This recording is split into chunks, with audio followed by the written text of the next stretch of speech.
नमस्कार, टेस्टी रेसिपीमध्ये आपलं खूप खूप स्वागत आहे। आज करणार आहोत आपण आंबाडीचं पिठलं।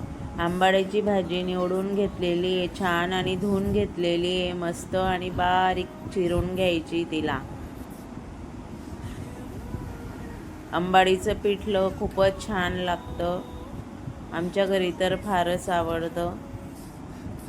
एकसारखी भाजी सर्व चिरून घ्यायची।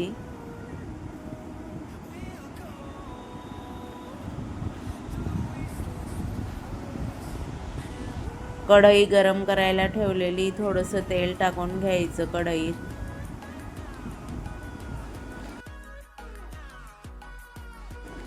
जिरं टाकून घ्यायचं। एक कांदा कापून घेतलेला आहे बारीक। कांदा परतवून घ्यायचा।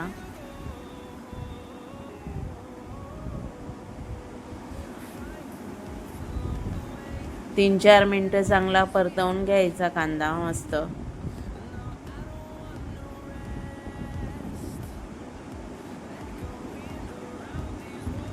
मिरच्या टाकून घ्यायच्या। मिरच्या तिखट आहे म्हणून मी लांब लांबच कापलेल्या आहे।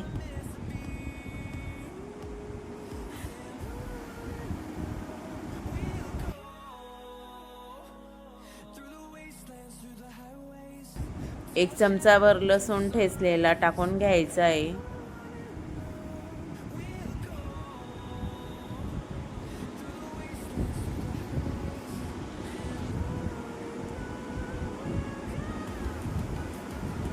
थोडंस भाजी टाकून घ्यायची आता।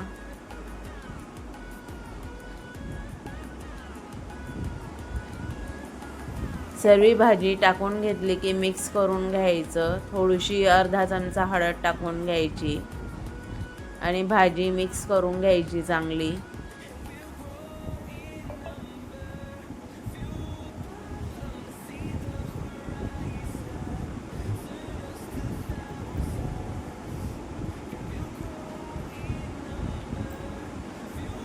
आता झाकण ठेवून घ्यायचं आणि 2-3 मिनिटं भाजी वाफवून घ्यायची।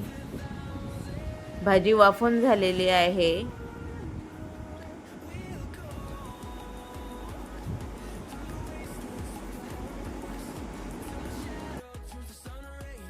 एका पातेल्यात गरम पाणी ठेवलेलं होतं, ते टाकून घ्यायचं म्हणजे पटकन पाणी उकळतं।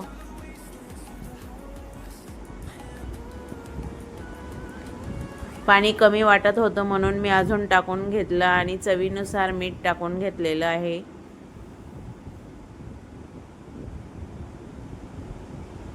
आता हे पाणी झाकून घ्यायचं आहे।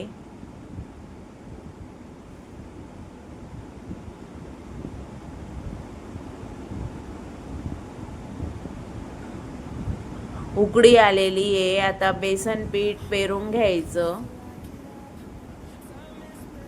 हातानेच पेरायचं बेसन पीठ आणि एका चमच्याने गाठी मोडत राहायच्या। हे असं केलेलं पिठलं खूपच छान लागतं, चविष्ट लागतं। आणि तुम्हाला असं घेरून आवडत नसेल तर तुम्ही पीठ मोडून टाकू शकतात।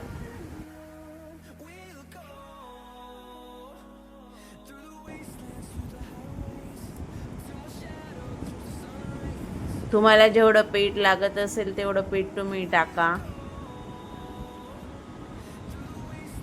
आता एकसारख्या ह्या गाठी मोडून घ्यायच्या आहेत। 5-7 मिनिटं लागतील ह्या गाठी मोडायला। गॅस कमी ठेवायचा, अगदी बारीक, म्हणजे आपल्याला ह्या गाठी मोडता येतील छान। पिठलं एकजीव होईल।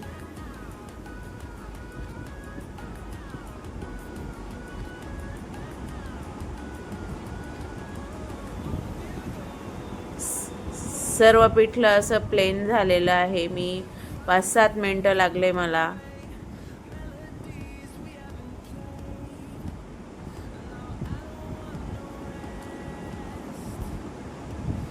झाकण ठेवून घेऊया। 5 मिनिटं बेसन कमी गॅसवर, बारीक गॅसवर वाफवून घेऊया।